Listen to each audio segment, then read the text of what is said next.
American football is huge in Pittsburgh. The Steelers are the big team. But a political football is being kicked about here right now, and steel is at the heart of it, even uniting presidential rivals. U.S. Steel should remain American-owned. U.S. Steel is being bought by Japan. Both oppose Japan's Nippon Steel buying Pennsylvania's U.S. Steel for nearly $15 billion. President Biden is also against the deal and could block it. And it should remain a totally American company.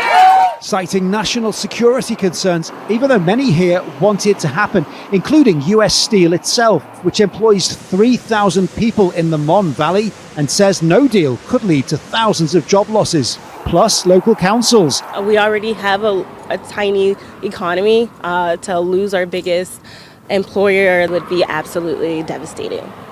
And many workers themselves. I can honestly say that if this deal doesn't go through, I'm a little concerned for the U.S. Steel as a whole, let alone the Mon Valley. This is about more than just steel, though. Remember where we are. Pennsylvania is in the industrial north, a part of the country with a large, proudly unionized workforce. And union leaders are not fans of this deal. Now remember, unions make presidential endorsements which can sway thousands, maybe millions of members who are also voters. And we are weeks away from a presidential election. So you can see how all of this fits together.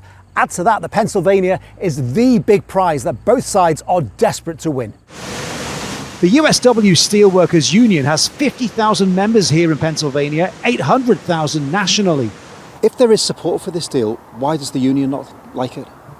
Well, I would push back on the fact of whether there's support for the deal or not. I think, last week the CEO came out and made some pretty irresponsible comments threatening to shut down the facilities if the deal were killed. I think it was irresponsible and reckless of them. Nippon Steel officials flew to Washington this week for a last-minute in-person appeal and published a bunch of emails they've exchanged with the union for all to see. They've even hired Mike Pompeo, Secretary of State under Donald Trump, to lobby for them.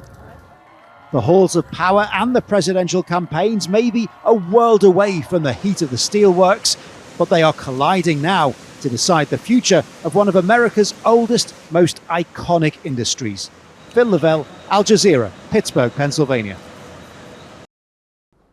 Make sure to subscribe to our channel to get the latest news from Al Jazeera.